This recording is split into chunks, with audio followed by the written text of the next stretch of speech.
Let's cover now setting goals. Let me show you something that turned me every way but loose. I've never been the same since I found out about it. Learning how to set goals. Not long after I met Mr. Schoaf, we're having breakfast one morning. Mr. Schoaf said, Mr. Rohn, now that we've gotten acquainted, we know each other fairly well, he said, maybe one of the best ways I can help you, he said, let me see your current list of goals. Let's go over them and talk about them. And I said, what? I don't have a list. He said, well, Mr. Rohn, if you don't have a list of your goals, he said, I can guess your bank balance within a few $100s, which he did. And that got my attention. I said, you mean my bank balance would change if I had a list of goals? He said, drastically. So that day I became a student of setting goals. And I've used it to dynamically affect my life. I've taught it to some of my business colleagues. We use it to do business around the world. Setting goals. It can turn out to be a drama for your life. Here's what goals are. Your vision of the future. Your vision of the future. Now there's two ways to face the future. One, with apprehension. Number two, with anticipation. Guess how most people face the future? With apprehension. Why? Major reason why. They don't have it well designed. They've left the design of their future to somebody else. And if you don't make plans of your own, guess what? You'll probably fall into someone else's plans. Guess what someone else may have planned for you? Not much. You got to make a list of this not much stuff. I'm telling you, people all their lives count on this not much list. If all of your negative relatives all turn positive, what'll that do for your future? Not much. If prices come down a little, what'll that do for your future? Not much. If the economy gets a little better, what'll that do for your future? Not much. If circumstances get a little better, what'll that do? Not much. If the weather gets a little better over the next few years, that'll do. Not much. I mean, you could go right down this whole scenario list. Most people all their lives, with their fingers crossed, count on this not much list. That's why 10 years from now, they'll be driving what they don't want to drive, living where they don't want to live, wearing what they don't want to wear, doing what they don't want to do, having what they don't want to have, maybe become what they didn't want to become. And it all starts by counting on something that's not going to count much. You say, well, then how can my life dramatically change? You got to count on yourself. And here's one of the things you got to count on. Your ability to design the future. It's called the promise. And the promise of the future, if you'll design it well, can have an awesome effect on your life. But if you face the future with apprehension, you'll take hesitant steps all day, uncertain steps all day. And if you take uncertain steps all day for 6 years, you can imagine how empty your life can be. We've got to help our kids with the promise of the future. Now here's what's connected to the promise, the price to pay. But I'm telling you, the price is easy if the promise is clear. One of the better notes to make for today. The price is easy if the promise is clear and powerful. But the price seems almost too much to pay. Too much to get over, too much to accomplish if the promise isn't clear, if the promise isn't powerful. I'm telling you, kids will pay the disciplines if they can see the promise. One of our biggest challenges as parents in the 90s is to help our kids see the promise of the future. That's why I'm teaching financial independence, how to become wealthy and powerful and sophisticated and healthy and unique. All of the stuff kids would hope to go for. It's all possible. This is America. That's the promise of the future. The price, a few simple disciplines practiced every day. And I'm telling you, the kids will pay the price of the simple disciplines if they can see the promise of the future. But if they can't see, they don't want to pay. And the same is true of all. We will pay the most extraordinary disciplines if we can see the promise of the future, called setting goals. So I'm asking you to get a handle on the future. I'm asking you not to leave it to anyone else. Don't leave it to the company. Companies got their own goals. I'm asking you to set your own goals, your personal goals. Income goals and financial goals and health goals and spiritual goals. And where do you want to go and what do you want to do and what do you want to see and what do you want to be? That's it. Promise of the future. Design your own future. It's within your hands and your capacity to do so. Here's how simple now goal setting is. It's not mysterious. You don't have to anchor. You don't have to focus. You don't have to visualize. None of that stuff. Here's how simple goal setting is. Change my life. Decide what you want and write it down. I mean, that's how profound this stuff is. Decide what you want and write it down. Make a list. Where do you want to go? What do you want to do? What do you want to see? What do you want to be? What do you want to have? What do you want to share? What projects would you like to support? What would you like to be known for? What skills would you like to learn? Some extraordinary things you'd like to do, ordinary things you'd like to do, right? Silly little things you'd like to do, very important things you'd like to do. Decide on all that stuff and write it down, write it down, write it down. That's how simple this stuff is. And it's your own private list. If it's really private, you know, on your list, put some stuff in code where nobody can understand it if this list fell into unfriendly hands. And simple things, whatever, foolish things, doesn't matter. It's your list. I had a little revenge on my first list. Budget finance, who used to harass me. I got 2 or 3 payments behind. This one guy called incessant. Said, we're going to come get your car, drag it rear end up down the street in front of your neighbors. Put me down something fierce. When I met Shof, got my life straightened out, one of the first things on one of my lists was budget finance. And when I finally got the money, I needed a little drama in my life. Finally got the money to pay them off. I put it in small bills in a big briefcase. Walked into the budget finance office on Wilshire Boulevard in Los Angeles. The guy who harassed me so often, his desk was about 3 back. I opened the door, walked in, right up to his desk, stood right in front of him, never said a word. He said, well, what are you doing here? Didn't say a word. I opened up this briefcase, dumped this pile of money all over his desk. I said, count it. It's all there. I'll never be back. Turned around, walked out, slammed the door. Now that might not be noble, but you got to try it at least one time. Pay off with a little drama. Got to check them off my list. Keep your list with you. I keep my list in my journal so that I can go back. 5 years ago, here was my list. And I'm a little embarrassed. Here's what I thought was so important now. How my philosophy has changed. From 10 years ago, 5 years ago, 3 years ago. Here's my old list. Here's my new list. Here's what's valuable to me now. Here's what I want my life to be now. Here's where I want to go, what I want to do, what I want to see. Keep your lists of goals so that it shows your growth, shows your ability to change and grow. Your philosophy grows and expands what's valuable. Setting goals. It doesn't matter how small, foolish it is. Put it on your list. My Japanese friend, Toro Ikeda, put on his first list, a Caucasian gardener. Good morning. Thought that was good.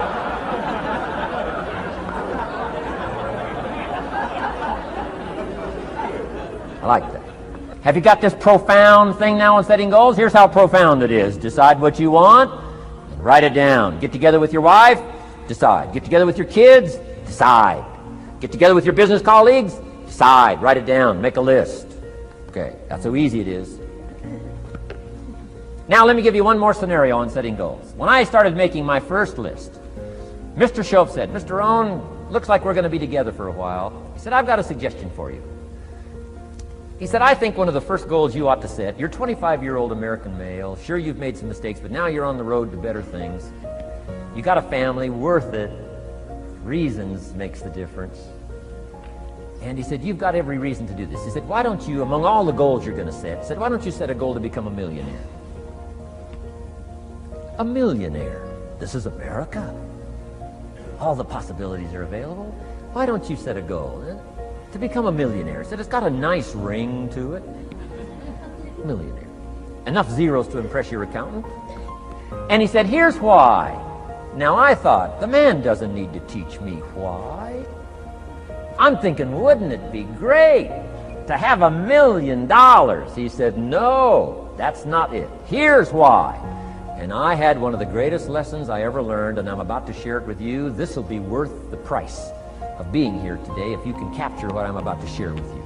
Babysitter fees, whatever else you paid. Some of you missed some sales today to be here, so this is a costly day for you.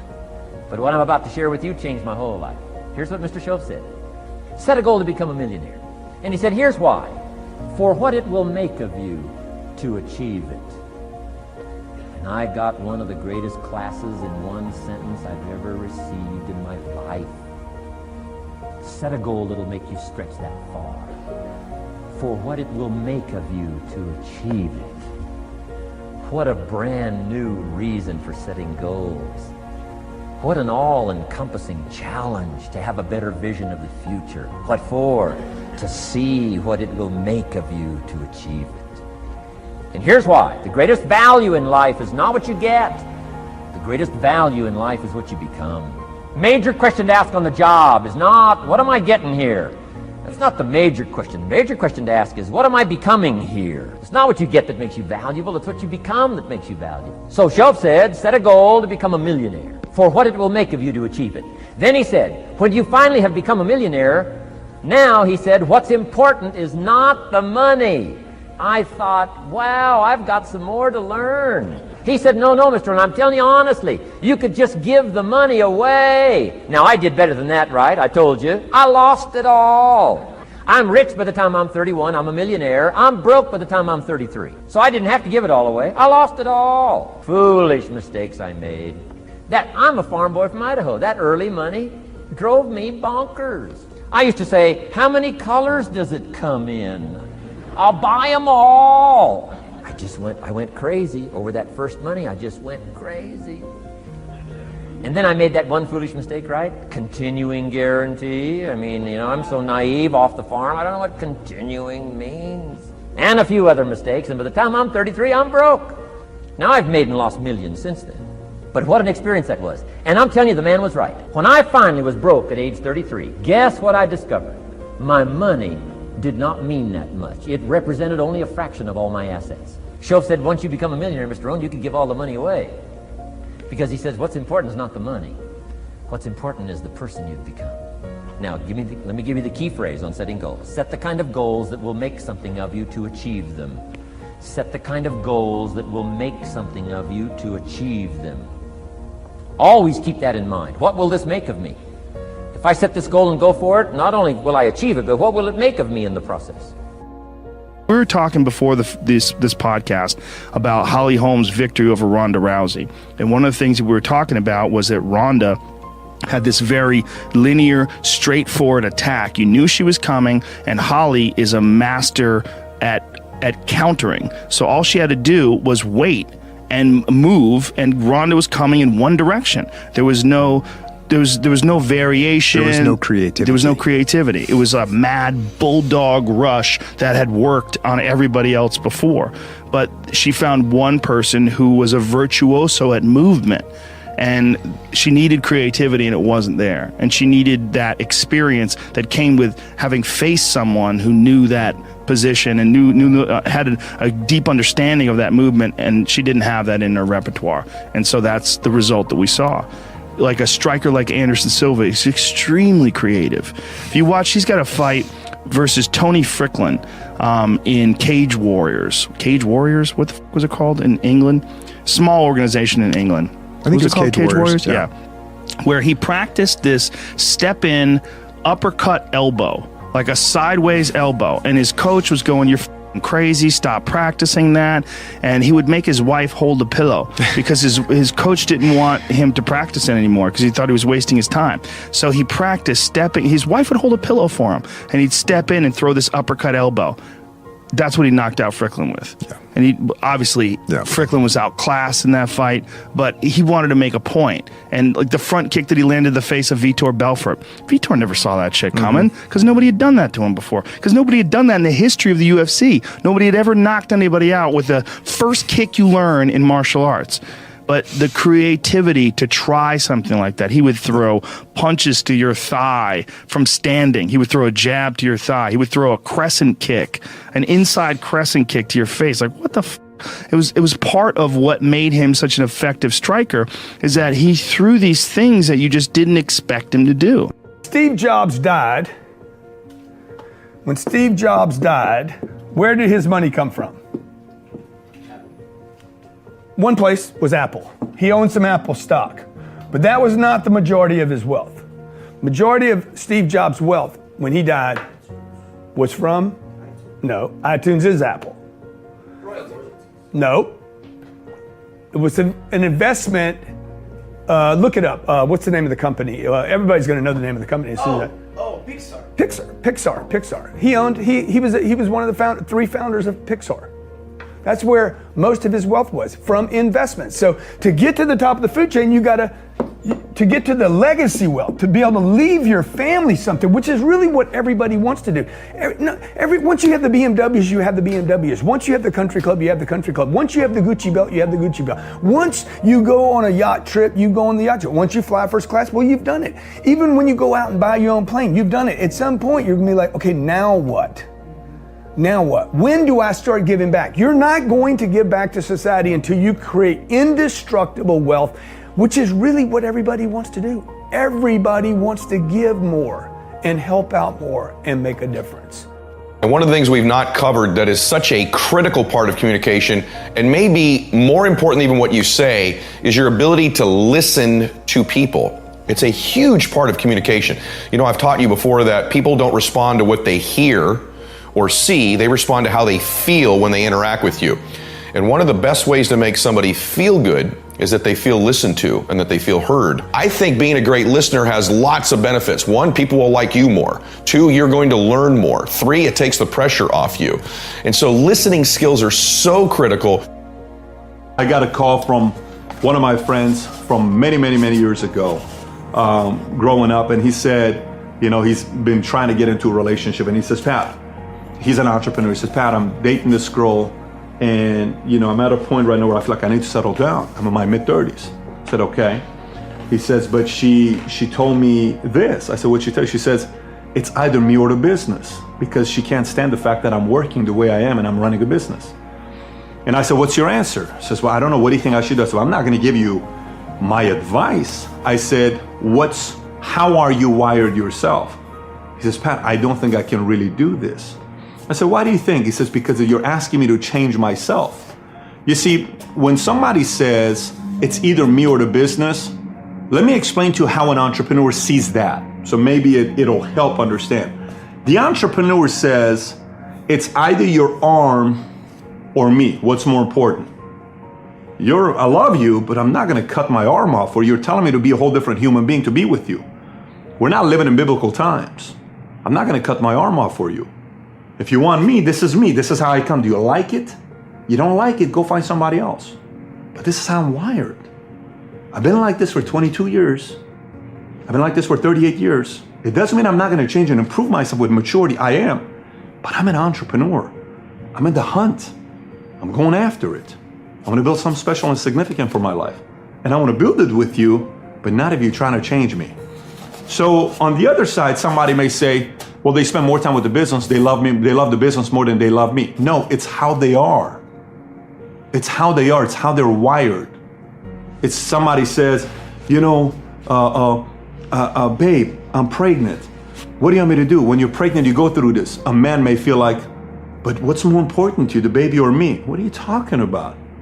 This is something, we don't understand when the first pregnancy, we're on our third one now, so now I get a grasp, understanding of it. So I go, who's more important, me or the baby? I'm your husband. That's an ultimatum. You don't put a mother in a position like that. You don't put an entrepreneur in a position to say it's the business or me.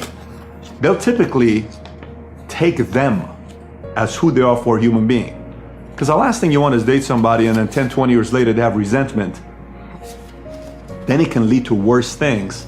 You had somebody that decided to change their own DNA to be with you, all because of you.